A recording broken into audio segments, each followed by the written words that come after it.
સો hi friends, તો ગુજરાતમાં medical, dental, આયુર્વેદિક અને હોમિયોપેથિક વર્ષ 2024-25 માટેની રજિસ્ટ્રેશન માટેની જાહેરાત કરી દેવામાં આવી છે. તમે આજથી હવે એના માટેની ઓનલાઈન રજિસ્ટ્રેશનની પ્રોસેસ કરી શકો છો.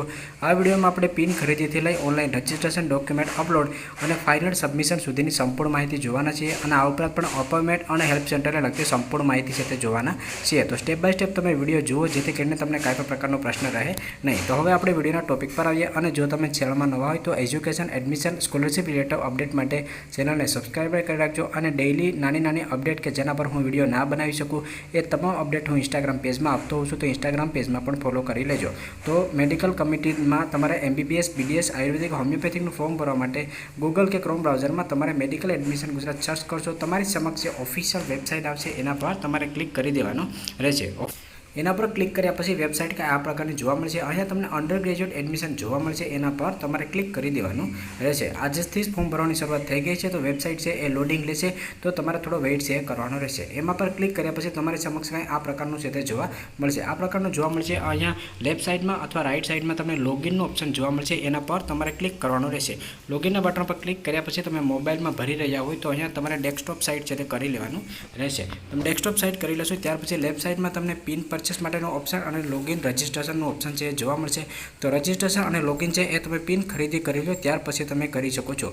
તો ઉપર તમને પરચેસ પિન જોવા મળશે, એના પર તમારે ક્લિક કરવાનું રહેશે. હવે અહીંયા તમારે જે રજિસ્ટ્રેશનની માહિતી છે ફિલઅપ કરવાની રહેશે. તો રજિસ્ટ્રેશન કરવા માટે અહીંયા પ્રથમ તમારે NEET 2024નો જે પણ તમારો રોલ નંબર છે એ તમારે નાખવાનો રહેશે. અહીંયા મેં જે પણ ડેટા નાખેલો છે એ ફક્ત તમને લોકોને સમજાય એના માટે ડેમો છે. તમારે એની કોપી નથી કરવાની અથવા તો તમારે એ મુજબ સંપૂર્ણ માહિતી છે તે ફિલઅપ કરવાની નથી. તો પહેલાં તમારે જે પણ તમારો NEET 2024નો રોલ નંબર છે એ ફિલઅપ કરશો. NEET 2024ની માર્કશીટ મુજબ તમારું જે નામ છે એ તમે અહીંયા પૂરેપૂરું ફિલ કરશો.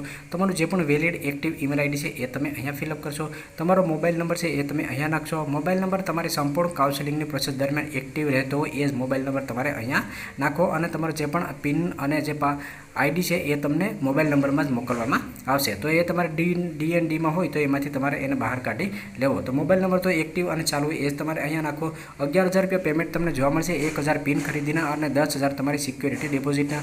તો ટોટલ તમારે 11,000 રૂપિયા પેમેન્ટ કરવાનું રહેશે. નીચે તમને કેપ્ચા જોવા મળશે એ તમારે અહીંયા ફિલઅપ કરી અને ત્યાર પછી પેના બટન પર તમારે ઓકે કરવાનું રહેશે. પેના બટન પર ઓકે કરશો ત્યાર પછી તમારી સમક્ષ ડેશબોર્ડ છે એ કાંઈક તમને આ પ્રકારનું જોવા મળશે. પીસીમાં હશે તો વ્યવસ્થિત સ્ક્રીન તમને જોવા મળશે. હવે આવું જોવા મળે ત્યાર પછી તમારે અહીંયા જે પણ માહિતી છે એ તમને સંપૂર્ણ માહિતી તમારે ચેક કરી લેવાની છે. અહીંયા તમે credit card, debit card, net banking, UPI કોઈપણની માધ્યમથી તમે પેમેન્ટ છે કરી શકો છો. બેસ્ટ ઓપ્શન અત્યારે UPIમાં હોય છે, તો UPI પર ક્લિક કરી અને અહીંયાથી તમે જનરેટ QR છે એના પર ઓકે કરશો અને ત્યાર પછી તમે જે QR તમારી સામે જોવા મળે એને તમે સ્કેન કરી અને ત્યાર પછી તમારું જે પણ Google Pay, ફોનપે, પેટીએમ હોય એની મદદથી તમે પેમેન્ટ કરી લેશો. એટલે તમારા મોબાઈલ નંબરમાં જે પણ યુઝર આઈડી અને 14 ડિજિટનો પિન નંબર હશે એ તમને મોકલી આપવામાં આવશે. અને જે પણ ડેબિટ કાર્ડ કે નેટ બેન્કિંગની મદદથી કરવા માંગતો હોય તે પણ ઓપ્શન તમને અહીંયા અવેલેબલ જોવા મળશે. તો તમારા મોબાઈલ નંબરમાં તમને પિન નંબર અને આઈડી છે મોકલી દેવામાં આવશે. તમારા મોબાઈલ નંબરમાં યુઝર આઈડી અને પિન નંબર આવી જાય ત્યાર પછી ઓટોમેટિક જ તમે લોગિનના પેજમાં આવી જશો. જો તમે ઓટોમેટિક ના આવો તો અહીંયા તમને ઓફિશિયલ વેબસાઇટમાં ફરીથી આવીને લોગિનનું બટન જોવા મળશે, એના પર તમારે ક્લિક કરવાનું છે. હવે અહીંયા તમને કેન્ડિડેટ રજિસ્ટ્રેશન અને લોગિન જોવા મળશે, એના પર તમારે ક્લિક કરવાનું રહેશે. રાઇટ સાઇડનું ઓપ્શન છે એ તમને લોગિન માટેનું છે. લેફ્ટ સાઇડમાં તમને click hair for new registration જોવા મળશે, એના પર તમારે ક્લિક કરવાનું રહેશે. હવે અહીંયા જે પણ પિન નંબર તમને મળેલો છે એ પિન નંબર તમે અહીંયા નાખશો. ત્યાર જે પણ 14 ડિજિટનો પિન નંબર છે એ તમે અહીંયા નાખશો. જે તમારું વેલિડ ઈમેલ આઈડી છે જે રજિસ્ટ્રેશન સમયે તમે નાખેલું છે અને મોબાઈલ નંબર છે એ તમે ફિલઅપ કરશો. જે તમારો NEETનો રોલ નંબર છે એ નાખશો, કેપ્ચા નાખી અને ત્યાર પછી તમારે સબમિટ છે કરવાનું રહેશે. રજિસ્ટ્રેશન થઈ જશે ત્યાર પછી રાઇટ સાઇડમાં તમને યુઝર આઈડી, તમે બનાવેલો પાસવર્ડ, 14 ડિજિટનો પિન નંબર અને કેપ્ચા નાખીને ત્યાર પછી નીચે બતાવેલું છે ત્યાં તમારે સબમિટ આપવાનું રહેશે. હવે ઉપર અહીંયા શરૂઆતમાં તમને ઉમેદવારનું નામ જોવા મળશે, તો એમાં તમારી NEETની માર્કશીટ મુજબ નામ ઓટોમેટિક આવશે અથવા જો ના આવે તો તમારે એ મેન્યુઅલી ફિલઅપ કરવાનું રહેશે. નીચે તમારું જે માતાનું નામ છે એ તમારે ફિલઅપ કરવું. જો તમારે લિવિંગ સર્ટિમાં માતાનું મધર નેમ લખેલું હોય તો એ મુજબ ફિલઅપ કરશો. જો લિવિંગ સર્ટિમાં ના હોય તો અહીંયા તમે મેન્યુઅલી માતાનું નામ છે ફિલઅપ કરી શકો છો. ત્યાર પછી જે પણ તમારું પિતાનું નામ છે એ તમારે અહીંયા ફિલઅપ કરી દેવું. કેટેગરીનું ઓપ્શન જોવા મળશે, એમાંથી તમે SC, ST, EWS કોઈપણ કેટેગરીમાં આવતા હોય એ કેટેગરી તમારે અહીંયાથી સિલેક્ટ કરી લેવી. જો તમે SC અને STમાં આવતા હોય તો તમારે ફક્ત જાતિનું પ્રમાણપત્ર છે એની જ માહિતી નાખવાની રહેશે. OBCમાં આવતા હોય તો નોન ક્રિમિનલ સર્ટિફિકેટની માહિતી છે તે નાખવાની રહેશે. ત્યાર પછી જેન્ડર જોવા મળશે, એમાંથી મેલ, ફિમેલ, ભાઈ હશે તો મેલ અને બહેન હશે તો ફિમેલ સિલેક્ટ કરશે. ત્યાર પછી જે પણ તમારી વેલિડ જન્મ તારીખ છે LCમાં ધોરણ 10ની માર્કશીટમાં હોય એ તમે અહીંયા ફિલઅપ કરી દેશો. ત્યાર પછી જો તમારે ઓબીસી કેટેગરીમાં આવતા હોય તો નોન ક્રિમિનલ સર્ટિફિકેટની માહિતી તમારે અહીંયા નાખવાની રહેશે। ત્યાર પછી નીચે તમને આ પ્રકારના 3 ઓપ્શન જોવા મળશે। એમાંથી જો તમે એનઆરઆઈ કોટામાં અરજી કરવા માંગતા હોય તો યસ કરશો, બાકી તમે નો કરી દેશો। જો તમે પીડબ્લ્યુડી એટલે કે દિવ્યાંગ ઉમેદવાર તરીકે અરજી કરવા માંગતા હોય તો યસ કરશો, બાકી તમારે નો કરી દેવાનું રહેશે। ત્યાર પછી જો તમે લોકલ કોટા માટે અરજી કરવા માંગતા હોય, ખાસ કરીને જે વિદ્યાર્થીઓ એનએસએલ મ્યુનિસિપલ મેડિકલ કોલેજમાં એડમિશન લેવા માંગતા હોય અથવા તો સુરત મ્યુનિસિપલ મેડિકલ કોલેજમાં એડમિશન લેવા માંગતા હોય તો એ વિદ્યાર્થીઓને એ મુજબની કોલેજ પસંદ કરવાની રહેશે। આ એ જ વિદ્યાર્થીઓને લાગુ પડશે કે જે વિદ્યાર્થીઓ અમદાવાદમાં રહેતા હોય અને સુરતમાં રહેતા હોય, એના માટે પણ થોડાક નિયમો બનાવેલા છે, જે આપણે ડોક્યુમેન્ટ રિલેટેડ વિડીયો અપલોડ કર્યો હતો એમાં માહિતી આપણે આપેલી હતી। તો આમાંથી જો તમારે લાગુ પડતો તો યસ કરશો, બાકી તમે નોટ એપ્લિકેબલ છે તે રહેવા દેશો। ત્યાર પછી નીચે તમને આયુર્વેદિક અને હોમિયોપેથિક માટેનો એક ઓપ્શન પૂછવામાં આવશે કે તમે 15% ઓલ ઇન્ડિયા કોટાની સીટ છે ગુજરાતમાં આયુર્વેદિક અને હોમિયોપેથિકની સેલ્ફ ફાઇનાન્સ કોલેજોમાં, તો એમાં તમારે અરજી કરવાની છે। તો જો એ તમારે લાગુ પડતું હોય તો તમે યસ કરશો, બાકી તમે નો કરી દેશો। આ એ વિદ્યાર્થીઓનો ખાસ કરીને લાગુ પડશે કે જે વિદ્યાર્થીઓ ગુજરાતના વતની નથી અને અધર સ્ટેટના વતની છે। ઉદાહરણ તરીકે કોઈ સ્ટુડન્ટ છે એ મહારાષ્ટ્ર બોર્ડમાંથી પાસ કર્યું હોય, જન્મ પણ એનો મહારાષ્ટ્રમાં થયા હોય અને એને ગુજરાતની સેલ્ફ ફાઇનાન્સ કોલેજોની 15% સીટોમાં એને અરજી કરવી હોય તો અહીંયા એને યસ છે તે આપવાનું રહેશે। ગુજરાતના વિદ્યાર્થીઓ છે એમાં ઓટોમેટિક જ એલિજિબિલિટી ધરાવે છે। ત્યાર પછી અહીંયા તમારે મોબાઈલ નંબર છે એ તમને જોવા મળશે। તમારે વૈકલ્પિક મોબાઈલ નંબર તરીકે તમારો ફાધરનો તમે અહીંયા નાખી શકો છો। તે તમારો ઈમેલ આઈડી હશે એ પણ અહીંયા તમને ઓટોમેટિક જ જોવા મળશે। ત્યાર પછી જે પણ તમારો પત્ર વ્યવહારનો એટલે કે એડ્રેસ હશે એ તમારે અહીંયા ફિલઅપ કરી દેવું। અહીંયા તમે સ્ટેટ સિલેક્ટ કરશો એટલે ઓટોમેટિક ફરીથી સ્ટેટ આવશે। ત્યાર પછી તમે ડિસ્ટ્રિક્ટ સિલેક્ટ કરશો, ઓટોમેટિક અહીંયા ડિસ્ટ્રિક્ટ આવશે। તમારો તાલુકો સિલેક્ટ કરશો એટલે ઓટોમેટિક અહીંયા તમારો તાલુકો છે તે આવી જશે। ત્યાર પછી જે પણ તમારો વેલિડ પિનકોડ છે એ તમારે અહીંયા ફિલઅપ કરી દેવાનો રહેશે। હવે અહીંયા ખાસ અગત્યની માહિતી છે આવશે, તમે ખાસ સમજો। ડોમિસાઇલની વિગત તો એમાં નાગરિકતામાં જો તમે ઇન્ડિયન હોય તો તમારે ઇન્ડિયન કરવાનું રહેશે। જો કોઈ એનઆરઆઈ હોય તો એ મુજબ પણ માહિતી છે ફિલઅપ કરી શકે છે। ત્યાર પછી બર્થ પ્લેસ જન્મનું સ્થળ તો એ તમારું લિવિંગ સર્ટિમાં લખેલું હોય છે, એ મુજબ તમારું જન્મ સ્થળ છે એ તમારે અહીંયા સિલેક્ટ કરી અને ફિલઅપ કરવાનું રહેશે। જે તમારું લિવિંગ સર્ટી હશે એમાં તમારું જન્મનું સ્થળ છે, ગામનું નામ છે, સિટીનું નામ છે એ લખેલું છે, એ તમારે અહીંયા મેન્યુઅલી ફિલઅપ કરી દેવાનું રહેશે।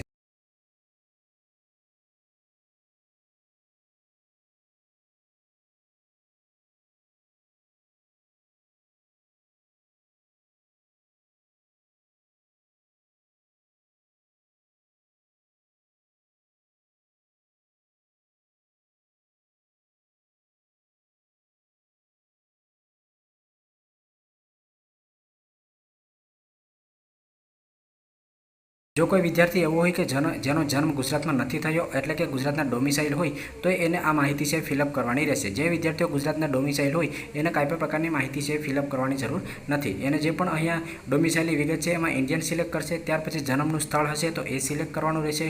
ત્યાર પછી તમારો જન્મ કઈ જગ્યાએ થયો છે એ વિલેજ કે ગામનું નામ ફિલઅપ કરવાનું છે।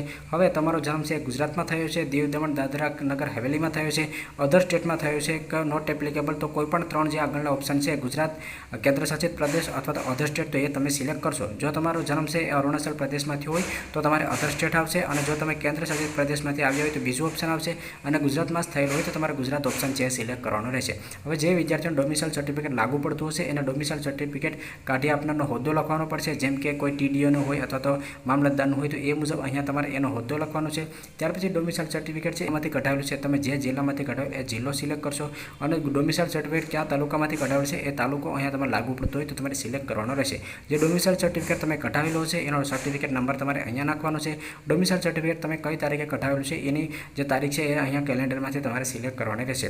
ડોમિસાઇલ સર્ટિફિકેટ છે એ ફક્ત એ વિદ્યાર્થીઓને લાગુ પડશે કે જે વર્ષોથી ગુજરાતમાં રહેતા હોય પરંતુ ગુજરાતના મૂળ વતની ના હોય એના માટે। ત્યાર પછી તમારે ધોરણ 10ની માહિતી છે એ ફરજિયાતપણે ભરવાની રહેશે। તો પહેલાં તમારે સીટ નંબર છે એ નાખવાનો રહેશે। સીટ નંબરમાં તમારે જે પણ તમારો આગળનો જે કોડ હોય એ પણ તમારે નાખવાનો રહેશે। તો સીટ નંબર અહીંયા પૂરેપૂરો તમે ફિલઅપ કરશો। તમે કયા વર્ષે અને કયા મહિનામાં પરીક્ષા પાસ કરી એ તમે અહીંયાથી સિલેક્ટ કરી લો છો। ધોરણ 10નું તમે કયા બોર્ડમાંથી પાસ કર્યું, Gujarat board, CBSE board, ICSE board, Cambridge board, NIS કે અધર બોર્ડ, તો જે પણ બોર્ડમાંથી તમે ધોરણ 10માં પાસ કર્યું એ બોર્ડ તમે સિલેક્ટ કરશો। અને તમારી સ્કૂલ છે કયા રાજ્યમાં આવેલી છે, ગુજરાતમાંથી, કેન્દ્રશાસિત પ્રદેશમાંથી, અધર સ્ટેટમાંથી, તો એ તમે સિલેક્ટ કરશો। ગુજરાત બોર્ડમાંથી તમે ધોરણ 10ની પરીક્ષા પાસ કરેલી હશે અને સર્ચ તમે કરશો એટલે ઓટોમેટિક જ તમારો ડેટા છે આવી જશે। જો ઓટોમેટિક તમારો ડેટા ના આવે તો તમે મેન્યુઅલી પણ ફિલઅપ છે કરી શકો છો। તો ઉમેદવારનું જે નામ હશે ધોરણ 10ની માર્કશીટ પ્રમાણે એ ઓટોમેટિક ના આવે તો તમે મેન્યુઅલ ફિલઅપ કરશો। ધોરણ 10માં ટોટલ કેટલા માર્ક હતા અને આવેલા કેટલા માર્ક છે એ તમારે અહીંયા ફિલઅપ કરી દેવાના રહેશે। ત્યાર પછી તમારે ધોરણ 12ની માર્કશીટ છે એની માહિતી નાખવાની રહેશે। તો ધોરણ 12ની માર્કશીટની માહિતીમાં તમારે આગળ જે કોડ છે BABCD જે કાંઈ હોય એ તમારે ફિલઅપ નથી કરવાનો, જે પણ ખાલી નંબર છે એની જ તમારે એન્ટ્રી છે કરવાની રહેશે। ત્યાર પછી તમારો મહિનો અને જે વર્ષ હશે એ તમે અહીંયા ફિલઅપ કરી દેશો। કયા બોર્ડમાંથી તમે પાસ કરેલી છે, ગુજરાત બોર્ડ, CBSE બોર્ડ, એ બોર્ડ તમે સિલેક્ટ કરશો। તમારી સ્કૂલ ધોરણ 12માં પાસ કર્યું એ સ્કૂલ ગુજરાતમાં આવેલી હતી, કેન્દ્ર શાસિત પ્રદેશ કે અધર સ્ટેટમાંથી, તો એ ઓપ્શન તમે અહીંયા સિલેક્ટ કરશો। ત્યાર પછી જે પણ તમારો SID કોડ હશે એ ઓટોમેટિક જ અહીંયા જશે। તમે કેટલા ટ્રાય પરીક્ષા પાસ કરેલી છે, 1 ટ્રાય 2 ટ્રાય, એ તમારે સિલેક્ટ કરવાનો રહેશે। સર્ચ 12th ડેટા પર તમે ઓકે કરશો એટલે તમારો ડેટા છે ઓટોમેટિક જ અહીંયા આવી જશે। ત્યાર પછી અહીંયા તમારો જે પણ ધોરણ 12ની ડિટેલ છે ઓટોમેટિક આવી જશે। જો ઓટોમેટિક ના આવે, તમે અન્ય બોર્ડના વિદ્યાર્થી હોય અને તમારી ધોરણ 12ની જે ડિટેલ છે ઓટોમેટિક ના આવે, તો તમારું નામ અને જે તમારા સબ્જેક્ટની માહિતી છે, તમારે પ્રેક્ટિકલમાં કેટલા માર્ક આવ્યા હોય, થિયરીમાં કેટલા માર્ક આવ્યા હોય, એની માહિતી તમારે અહીંયા મેન્યુઅલ ફિલઅપ છે તે કરી દેવાની રહેશે। તમે જે થિયરીના માર્ક્સ નાખશો એ 100માંથી કેટલા આવ્યા અને પ્રેક્ટિકલના માર્ક નાખશો એ 50માંથી કેટલા આવ્યા, એની એન્ટ્રી તમારે અહીંયા કરવાની રહેશે। ટોટલ તમારો જે પણ PCBનો થતો હશે નીચે અહીંયા ઓટોમેટિક જ તમને જોવા મળશે। ત્યાર પછી તમારે હવે પાસવર્ડ છે ક્રિએટ કરવાનો છે। પાસવર્ડ છે એ તમારો મનગમતો તમે રાખી શકો છો। ઉદાહરણ તરીકે મારું નામ સંજય છે તો S કેપિટલ રાખી નામ અને ત્યાર પછી જે પણ મારી બર્થ ડેટ હોય અથવા તો @ 1 2 3 4 કે જે પણ તમને મનપસંદ હોય એ પાસવર્ડ તમે ક્રિએટ કરી શકો છો। તો પાસવર્ડની એન્ટ્રી તમે બંને વાર કરી અને ત્યાર પછી તમારે સબમિટના બટન પર ઓકે કરવાનું રહેશે। સબમિટના બટન પર તમે ઓકે કરશો એટલે તમારા મોબાઈલ નંબરમાં એક OTP મોકલવામાં આવશે। એ OTP તમે ફિલઅપ કરી અને ત્યાર પછી સેવ ચેન્જીસ જોવા મળશે, એના પર તમે ઓકે કરી દેજો। જો OTP કોઈ કારણસર ના આવે તો તમે અહીંયા રિસેન્ટ છે એના પર પણ ઓકે કરીને ફરીથી OTP છે એ મંગાવી શકો છો। હવે તમારી રજિસ્ટ્રેશનની પ્રોસેસ છે પૂર્ણ થઈ ગઈ છે। હવે આપણે પાર્ટ 2માં આવ્યા છે। તો હવે તમારે ડોક્યુમેન્ટ છે એ અપલોડ કરવાના રહેશે। તો અહીંયા તમને ડોક્યુમેન્ટ અપલોડનો ઓપ્શન જોવા મળશે, એના પર તમારે ક્લિક કરવાનું રહેશે। ડોક્યુમેન્ટ અપલોડ પર તમે ક્લિક કરશો એટલે અહીંયા તમારું યુઝર ID, તમારું નામ, તમારી કેટેગરી, જન્મ તારીખ વગેરે માહિતી છે એ જોવા મળશે। તો ડોક્યુમેન્ટમાં તમારે કમ્પલસરી કયા ડોક્યુમેન્ટ અપલોડ કરવાના છે, તો પહેલાં તમારે 10thની માર્કશીટ છે અપલોડ કરવાની રહેશે। તો 10thની જે માર્કશીટ છે એમાં અહીંયા તમને સિલેક્ટ ફાઇલમાં ચૂઝ ફાઇલ જોવા મળશે, એના પર તમે ક્લિક કરશો। તમે PCમાંથી કે મોબાઈલની ગેલેરીમાંથી ડોક્યુમેન્ટ તમે અપલોડ કરી લેશો। ત્યાર પછી અહીંયા અપલોડનું બટન જોવા મળશે, એના પર તમારે ઓકે કરવાનું છે। તો તમારી માર્કશીટ છે અહીંયા તમને વ્યૂના જે ઓપ્શન છે એમાં તમને જોવા મળશે। જો માર્કશીટ છે એ ભૂલથી ખોટી અપલોડ થઈ ગઈ હોય તો તમે ડિલીટ પણ કરી શકો છો। તેવી રીતે તમારે 10thની માર્કશીટ અપલોડ કરવાની છે, 12thની માર્કશીટ અપલોડ કરવાની છે, NEET UGની માર્કશીટ અપલોડ કરવાની છે, તમારું સ્કૂલ લિવિંગ સર્ટિફિકેટ છે એ અપલોડ કરવાનું છે, કાસ્ટ સર્ટિફિકેટ છે એ તમારે અપલોડ કરવાનું છે। જે વિદ્યાર્થીઓ ઓપન કેટેગરીમાં આવતો હોય એને કાસ્ટ સર્ટિફિકેટ છે તે અપલોડ કરવાની જરૂરત નથી। ત્યાર પછી નોન ક્રિમિનલ સર્ટિફિકેટ OBC કેટેગરીના વિદ્યાર્થીઓને અપલોડ કરવાનું છે અને જે તમારું મેડિકલ ફિઝિકલ ફિટનેસ સર્ટિફિકેટ છે એ તમારે અપલોડ છે કરવાનું રહેશે। તો ડોક્યુમેન્ટ તમે અપલોડ કરી લેશો ત્યાર પછી નીચે તમને ટેક અપોઇન્ટમેન્ટ જોવા મળશે, એના પર તમારે ક્લિક કરવાનું રહેશે। એના પર તમે ક્લિક કરી દેશો એટલે આ પ્રકારનું તમને જોવા મળશે ડોક્યુમેન્ટ અપલોડેડ સક્સેસફુલી। ત્યાર પછી તમને ફરીથી બીજો SMS પણ આપશે કે તમારું રજિસ્ટ્રેશન છે એ કન્ફર્મ સક્સેસફુલી થઈ ગયું છે। હવે આ પ્રકારનો ડેશબોર્ડ તમારી સમક્ષ જોવા મળશે। ઉપર તમને રજિસ્ટ્રેશન ડિટેલ જોવા મળશે, ત્યાં તમે ક્લિક કરશો એટલે તમને અપોઇન્ટમેન્ટ વેરિફિકેશન માટેનું ઓપ્શન છે 2 નંબરનું એ તમને જોવા મળશે, એના પર તમારે ક્લિક કરવાનું રહેશે। હવે તમે ફોર્મ ફિલિંગ કર્યું છે તો તમારું જે પણ કેન્ડિડેટનું નામ હશે એ તમને અહીંયા જોવા મળશે અને જે મોબાઈલ નંબર છે એ તમને અહીંયા જોવા મળશે। જે પણ કોલેજમાં તમે નજીકના હેલ્પ સેન્ટરમાં જવા માંગતા હોય તો એ કોઈ પણ કોલેજમાં તમે જવા માંગતા હોય એ કોલેજ તમારે અહીંયાથી સિલેક્ટ કરવાની રહેશે। જે પણ તમારી નજીકની કોઈ પણ કોલેજ હોય એમાં તમે જઈ શકો છો।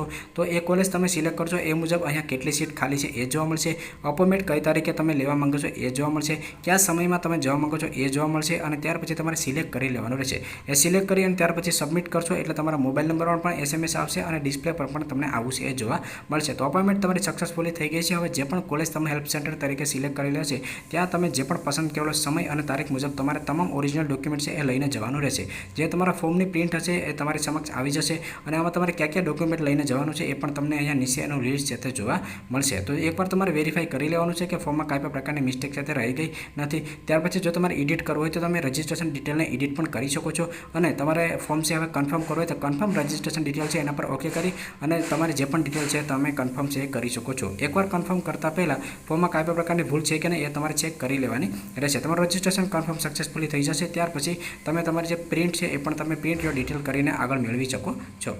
હવે જે પણ તમે હેલ્પ સેન્ટરને અપોઇન્ટમેન્ટ લેવા માંગશો એનું લિસ્ટ તમને અહીંયા જોવા મળશે। એમાંથી જે પણ તમારું નજીકનું હેલ્પ સેન્ટર હોય ત્યાંની અપોઇન્ટમેન્ટ તમે લઈ શકો છો। આગળ આને રિલેટેડ કોઈ પણ અપડેટ આવતી હશે, કોઈ પણ પ્રકારનો પ્રશ્ન હોય તો જે પણ અમારા પેડ પ્લાન યુઝર છે એના વોટ્સઅપમાં તમામ અપડેટ છે મોકલી દેવામાં આવશે। જો તમે પણ અમારા પેડ કાઉન્સેલિંગમાં જોડાવા માંગતા હોય તો તમે આપેલા નંબર છે એમાં સંપર્ક છે કરી શકો છો અને આ ઉપરાંતમાં બીજા પ્રશ્નો હશે એના પર પણ આપણે આગળ વિડીયો છે બનાવતા રહીશું। જો તમને આ વિડીયો પસંદ તો લાઇક કરજો, ચેનલમાં નવા હોય તો ચેનલને સબસ્ક્રાઈબ કરી રાખજો। હજુ સુધી ઇન્સ્ટાગ્રામ પેજમાં ફોલો ના કર્યા હોય તો ઇન્સ્ટાગ્રામ પેજમાં પણ ફોલો કરી લેજો।